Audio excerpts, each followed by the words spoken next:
രാവിലെ തൊട്ട് തുടങ്ങിയ മഴയാണ് കേട്ടോ. ഇതുവരെയായിട്ടൊരു തോർച്ച വന്നിട്ടില്ല. അപ്പോൾ രാവിലത്തെ ജോലിയൊക്കെ ഒതുക്കിയത് കൊണ്ട് എല്ലാവരും ഉറക്കത്തിലായിരുന്നു. വൈകുന്നേരം ആയപ്പോഴാണ് എണീറ്റത്.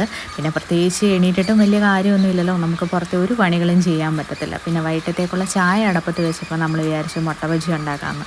അത് നമ്മൾ ഗോതമ്പ് പൊടി വെച്ചിട്ടാണ് ഉണ്ടാക്കുന്നത്. പണ്ട് നമ്മൾ ഉള്ളി ബജി ഉണ്ടാക്കിയിട്ടുണ്ട് ഗോതമ്പ് വെച്ചിട്ട്. നമുക്ക് ഈ പ്രാവശ്യം നമ്മൾ മുട്ട ബജി ഉണ്ടാക്കാമെന്ന് വിചാരിച്ചു. കുറച്ച് മുട്ട ഇരിപ്പുണ്ടായിരുന്നു, ഒരുപാടൊന്നുമില്ല, ആകെ 3 മുട്ടയുള്ളായിരുന്നു. പിന്നെ നമ്മുടെ എല്ലാവർക്കും ഒരുപാടൊന്നും വേണ്ടാത്തതുകൊണ്ട് നമ്മൾ ഉള്ളത് വെച്ച് അങ്ങ് അഡ്ജസ്റ്റ് ചെയ്തു കേട്ടോ. അങ്ങനെ നമ്മളത് ഉണ്ടാക്കി. പിന്നെ എൻ്റെ ഇൻഗ്രീഡിയൻസ് ഒന്നും ആരും ചോദിക്കരുത്. ആകെ മുളക് പൊടി, കായം, എന്താണ് കുറച്ച് ഉപ്പ്, പിന്നെ ഗോതമ്പ് പൊടി, ഇത്രയും മാത്രമേ ഉള്ളായിരുന്നേ.